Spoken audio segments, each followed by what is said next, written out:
Bonjour tout le monde. Nous sommes le 21 mars. Je vais emboîter le pas d'autres jardiniers. Je vais semer les tomates aujourd'hui. Je vais vous montrer les variétés que je vais semer pour cette année. Il y a l'incontournable charbonnière du Berry. Je la fais chaque année. C'est une grosse tomate charnue avec très peu de graines. Elle a un goût vraiment bien prononcé. Et chaque année, eh bien, je la fais car on la trouve vraiment délicieuse. Ensuite, je vais semer de la marmande, de la cœur de bœuf, de la Saint-Pierre, de la Montmorin et deux variétés de tomates cerises, la Black Cherry que je fais pratiquement toutes les années et la Pink Bumblebee. Allez, c'est parti. Cette année, je vais les semer là-dedans, dans le sens de la largeur. Donc, chaque ligne correspondra à une variété différente. Alors, dites-moi si je me trompe, mais la tomate avec la salade est le premier légume que l'on plante lorsqu'on débute un potager. De même, si on ne dispose que d'un tout petit espace, le choix va vers la tomate. Je peux affirmer que c'est la reine, la star du jardin, du potager. Il y a tellement de variétés, déjà ne serait-ce qu'à l'état de plants qu'on peut trouver dans les jardineries, on peut déjà avoir pas mal de choix. Mais si on se lance dans le semis, alors là, on a une ouverture sur des centaines et des centaines de variétés. Il y en a vraiment pour tous les goûts.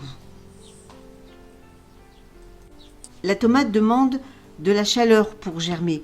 C'est pour ça que la journée, la terrine, je vais la laisser dans la serre, car en ce moment, on a des belles journées et il monte facilement à 20 degrés à l'intérieur. Par contre, le soir, je vais la rentrer et puis elle va passer la nuit à la maison. Et puis le matin, rebelote, je la remettrai dans la serre. Ensuite, une fois que les plants auront germé, que les premiers cotylédons vont apparaître, à ce moment-là, je vais les repiquer dans des godets individuels. Et là, ils auront vraiment besoin de beaucoup de lumière pour éviter qu'ils ne filent. Et là, à ce moment-là, je vais les laisser constamment dans la serre, sous bonne protection, un peu comme les poivrons. Mais là, je vous en reparlerai en temps voulu. Je vous ferai une vidéo quand je les repiquerai en godets individuels.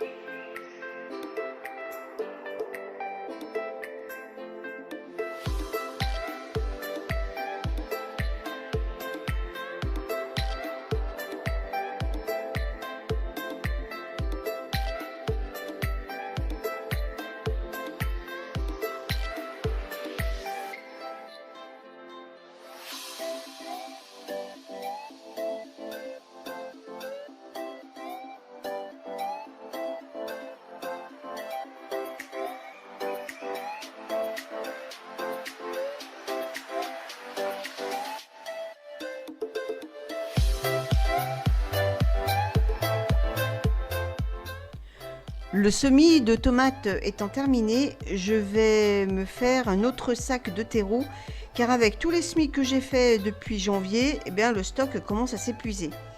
Alors je tamise tout simplement mon compost et j'obtiens un substrat assez fin que je complète avec un peu de perlite. Je mélange le tout et je le verse dans un sac. Et voilà, mon terreau pour semis est prêt.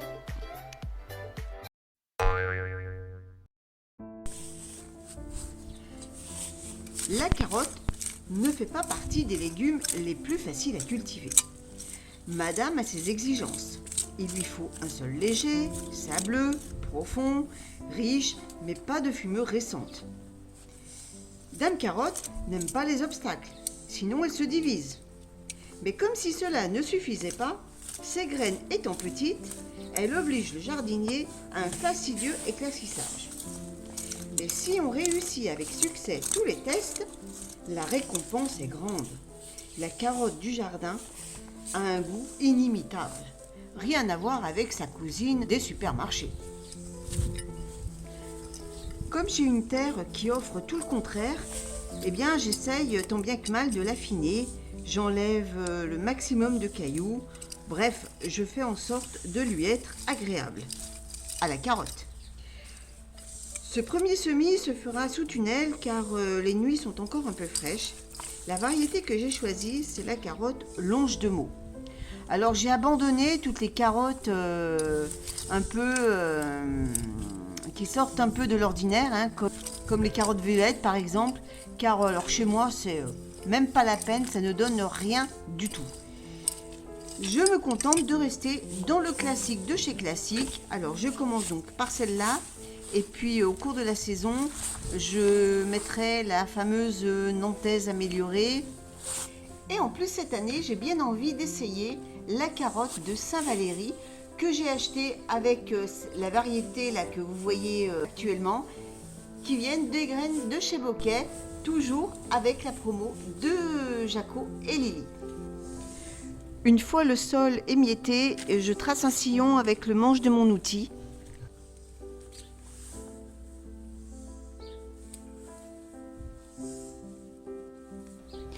J'espace les sillons environ de 20 cm.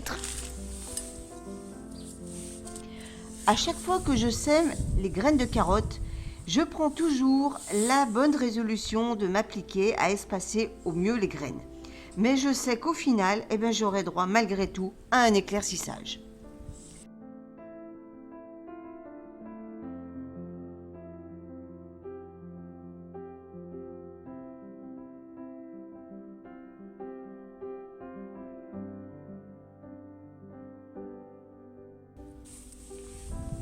Pour recouvrir les graines, je pratique de deux façons différentes. Soit je rabats les bords du sillon avec la terre, donc je recouvre les graines avec, ou alors je prends les petites mottes de terre qui sont agglomérées et je les émiette au-dessus du semis. Comme ça me permet d'avoir une terre plus fine sur tout le long du sillon.